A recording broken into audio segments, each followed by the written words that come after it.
kwa sababu ni muhimu, hata hautakaa nyumbani kama hujadungwa. Reverend Meshach Mwai of ACK Church, who recounts the pain of losing a member of the clergy, is encouraging residents to take advantage of the mass vaccination drive. The whole idea is to be vaccinated, and then we continue with the protocol and the measures that have been advised by the government.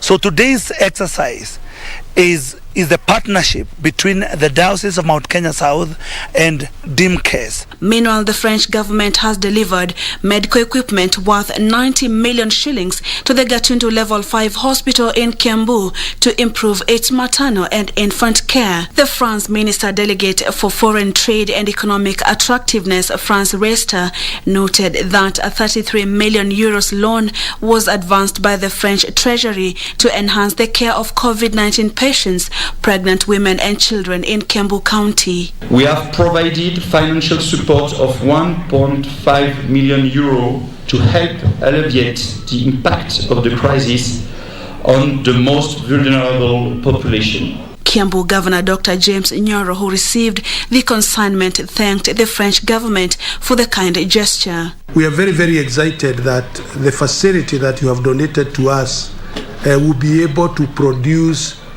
enough oxygen so that we don't depend on companies that deliver oxygen from outside, but it will be enough for this hospital, but also for our other facilities. On her part, Health Principal Secretary Susan Mochache said the government will continue to invest heavily in critical care and diagnostic capacity of health facilities across the country. This was signed in December 2020, and it was meant to focus on strengthening the capacity of 20 county facilities across the entire country. The equipment included 12 state-of-the-art intensive care unit beds, COVID-19 testing laboratory equipment, X-ray machines, and modern waste management machines.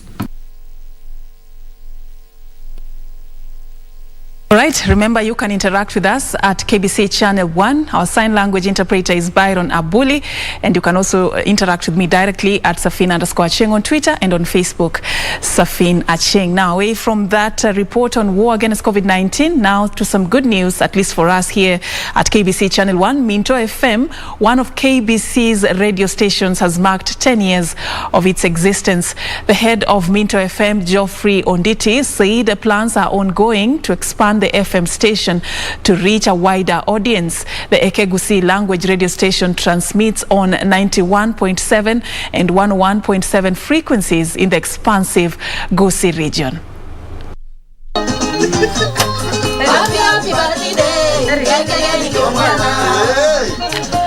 It was pomp and colour as one of KBC's FM station, Minto FM, celebrated a decade since its inception. The radio program's manager, John Akusaro, attributed the rapid growth of the station to programs that are audience-related, as he applauded the staff for their excellent work. We are coming up with more programs concept, information which is helping our audience, information which will give us a niche in the market. Geoffrey Onditi, the head of Minto FM, said since its inception, the radio station has achieved overwhelming coverage and commended the commitment among the employees. Ukitoka Nairobi, utaanza kusikiza Minto kuanzia Narok. Zamani ulikuwa unasikiza Minto katika eneo la Kisii pamoja na county yetu ya Nyamira. Lakini siku hizi ukienda eneo la magharibi lote, ukianzia Narok hapa Rift Valley hadi Kakamega hadi Trans Nzoia huko utasikiliza Minto FM. His remarks were echoed by Nancy Kemto, the vice head of the station, who said the technological advancement have also enabled efficiency, especially to the Minto FM operation. Mimi natumia teknolojia online sana na vile hata msikilizaji wangu, kwa sababu messages zitakuja via FB, Twitter, even kutoka kwa simu yangu. Minto FM broadcasts in Ekegusi language and covers the entire Gusii region on 91.7 and 101.7 frequencies.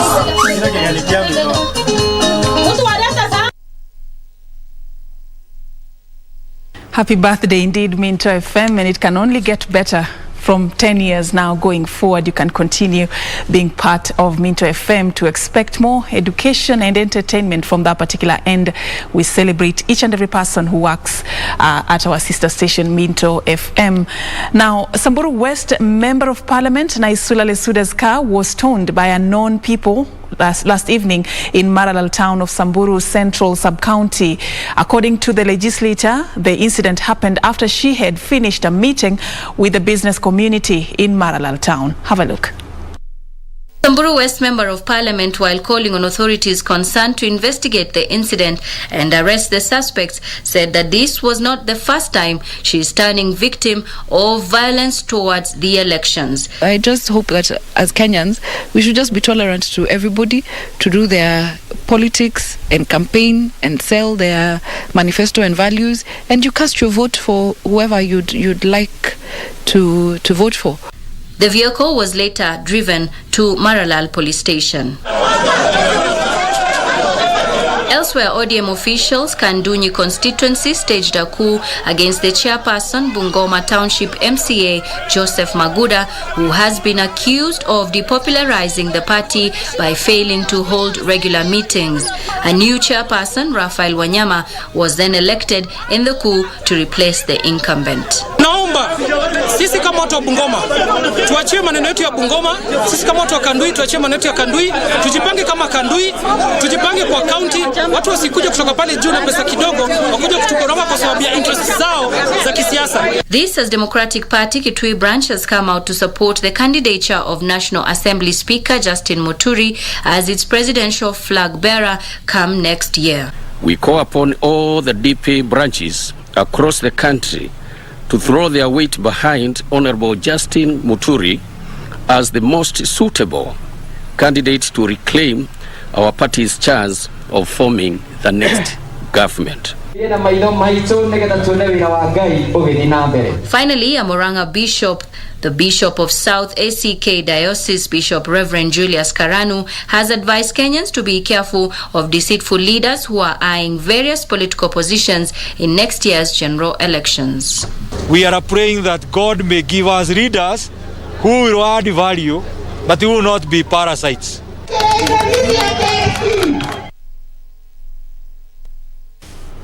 Now, local companies have been challenged to be customer-oriented and to ensure they meet clients' demand. Speaking during Topscore Brands Global Awards 2021, business expert who was also the chief guest, Wambara Gashuhi, urged the companies to aim at creating trust and solid base so as to remain relevant in both local and the global market. It was Topscore Brands Global Awards 2021. Over 18 companies recognized for their quality services to clients. We give clients what we promise. That's very important. If we are telling you, we are taking you to Dubai, this is what we are offering, that's what we'll offer.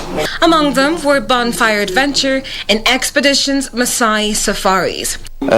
One major reason of getting this award today is because of how we introduced the game changer in the industry, that is Commit Kidogo Kidogo payment plan, whereby people and clients can be able to start committing for their holiday from the day one of the year and be able to enjoy the holiday at the end of the year. It was during the occasion that the companies were challenged to review their services to ensure that they met the client's demands. But those who have been awarded Topscore Blood in their state, especially because there is out of fraud and you need to have someone you can trust with your money, they are safe with Topscore Blood awarded brands. The chief guest, Wambara Gashuhi, saying the award was an indication of good services to the clients and challenged other companies to follow suit. You being a businessman, you are supposed also to challenge the situation. And for you to have reached, somebody to have reached that top score, and for you to be selected by top score, that is a big score. Because that one proves to everybody that you are a champion in business. He further urged companies to tailor their products according to demand and strive to compete not only locally but also globally.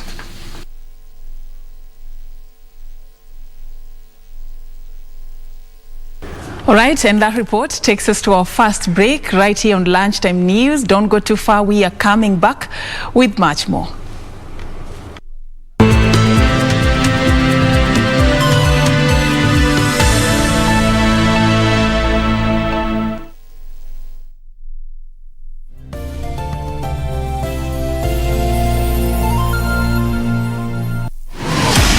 on to the KBC website at www.kbc.co.ke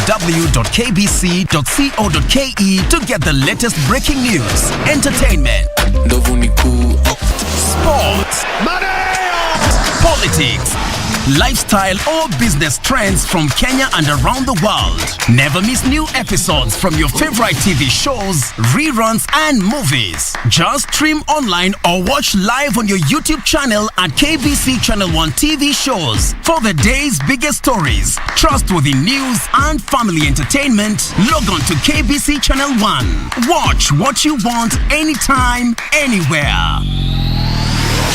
Jemo kuget Go TV ilikuwa decision moja fiti sana kwa life yake. Usitake jua kuget machua mtimam za kucheki futa ilikuwa ngori kuruka na zilidai mamkwanja. Alafu ikajipa Jemo akawai discovery moja bigi. Siku hizi zinamshika mtaani akicheza pro na home ground advantage. Get home ground advantage ukijishikia decoder ya Go TV kwa bei nafuu ya 1,299 bob plus 1 month Go TV Plus. Enjoy the world's biggest leagues, a cup competition futa season. Go TV, love it.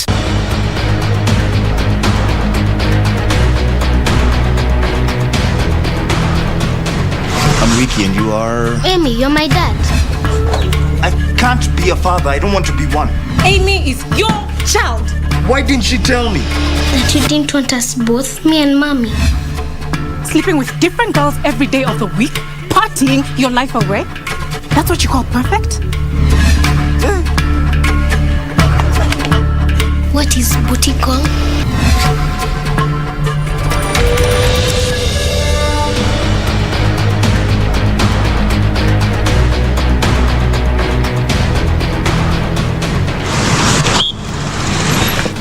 Sylvia.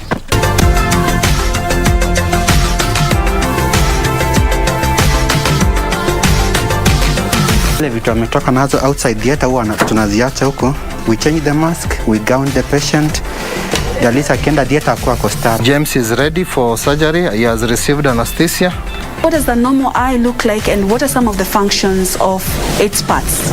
Normally, this is what we call the cornea. People talk about being black, but it's not black. You realize it's as clear.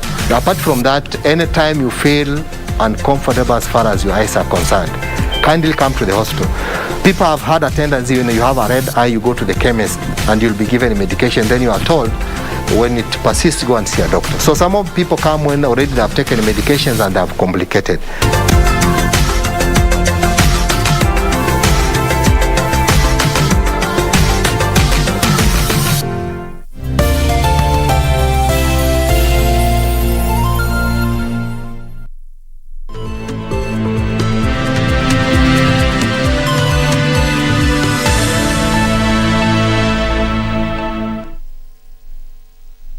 Welcome back. Let's move on.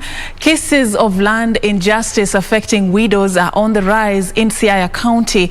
This is according to Transparency International Kenya at a forum to sensitize women, youths and persons living with disability on land rights. Transparency International Kenya Regional Officer Elizabeth Duya noted that widows in the region face the threat of being sidelined and disinherited from their matrimonial land. Similar sentiments were expressed by Hilary Omondi of Muungano Youth Network, who noted that the situation is further aggravated by increasing cases of gender-based violence and other social injustices meted on the vulnerable in the society.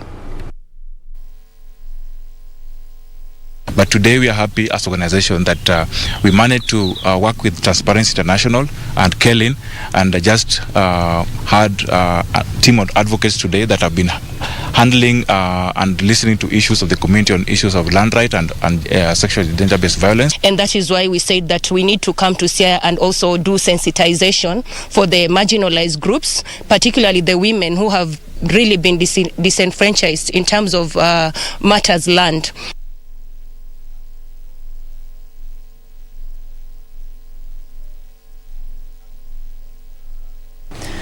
From Siaya, let me take you to Laikipia County now, where a section of leaders has called on the government to investigate the cartels that were allegedly supplying bandits with bullets and other sophisticated weapons. Led by Laikipia Governor Ndiritu Muriithi, the leaders wondered how the bandits were getting the weapons and now want the National Intelligence Service to get to the bottom of the matter. Days after 3 security officers were shot dead by armed bandits at the Laikipia Nature Conservancy, leaders from the region said that authorities have already established that some of the bandits who are terrorizing residents in the troubled county are armed with sophisticated weapons such as M16 rifles. Governor Ndiritu Muriithi said that the bandits, who seem to be more lethal than just mere criminals, also seemed to be really armed. We must dig deeper to see who resupplies them. How is it that these bandits deep inside LNC seem to be able to get weapons and replenish those weapons as well as ammunition and so on? Laikipia Deputy Governor John Mwaniki attributed the wave of insecurity in some parts of the county to absentee landowners. Tunaweza uliza wale wako na mashamba kidogo na hawajakubali kuingia Laikipia wakae ama waishi, basi wale hiyo mashamba tukusanya pamoja, tupatie serikali ifanye kazi ya ukulima wa kiwango kikubwa ili tuweze pia kuleta mambo ya food security. The leaders spoke at Thunguri village during the burial of Samuel Githinji Kibaki, a brother to retired President Mwai Kibaki. Meanwhile, Laikipia West Member of Parliament Patrick Mariru has called on the government to explain whether there was a security operation ongoing in Laikipia following the killing of 3 police officers by armed herders at the Laikipia Nature Conservancy this week. Hii maneno ya kuambiwa operation inafanywa, hii ni mchezo ambao iko hapa Laikipia. Kwa sababu tuliona Mount Elgon, jeshi iliingia Mount Elgon miezi 3 peke yake, ikasafishwa, hiyo shida imeisha. Hata saa hizi hiyo shida iliisha. Hii kichaka ya Kuigaruman, kwani imeshida Mount Elgon?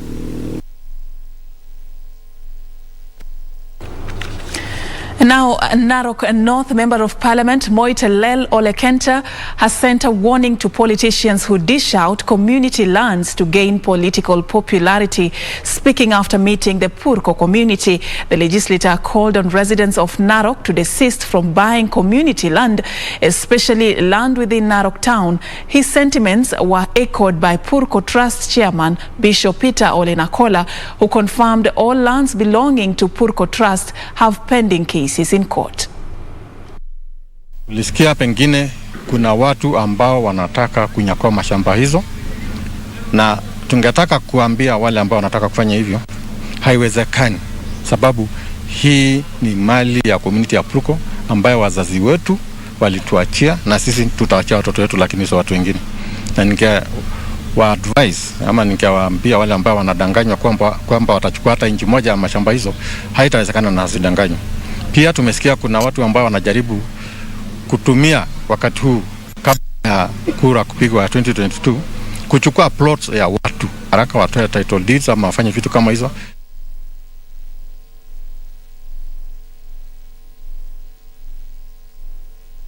Moving on, a mixed reaction have greeted closure of liquor outlets within bus parks in Embu town, with public service vehicles operators applauding the move, while pub operators are crying foul of a loss of business. The outlets were shut down last month by the county government after the operators lost a petition they filed at the High Court in Embu in 2019, challenging their eviction following numerous complaints from PSV operators that they were a bad influence to their workers. The PSV operators said the move had brought back sobriety and discipline among their drivers and touts who previously had the temptation to drink during working hours as a result of the proximity of liquor stores. Niko within nyuma yetu. Ona pale nimesimama nyuma yangu kuna Wines and Spirit karibu 6 na wamepewa license. Sisi tunaambiwa tuna operate within illegally na within the bus park. Tunashindwa hiyo sheria hai affect wenye huko nyuma.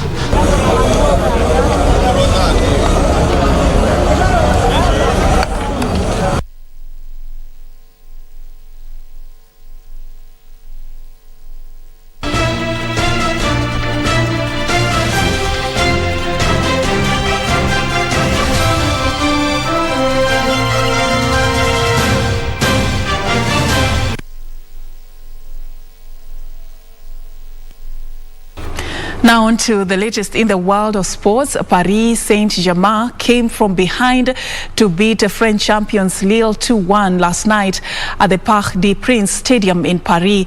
PSG are now top on the table with 10 points clear, having conceding in the first half, or with Kylian Mbappe missing and Lionel Messi taken off at halftime. PSG got an equalizer from Mojinos in the 74th minute after Jonathan David had given the away side a first half lead at the Parc des Princes. Pochettino's men piled the pressure on Lille and Di Maria made sure of 3 points with just 2 minutes to go as he made the most of Neymar's smooth pass inside the visitors' area and net his team's second to turn to the game round. Ooh. 25 minutes, what a piece of play from Neymar to set it up.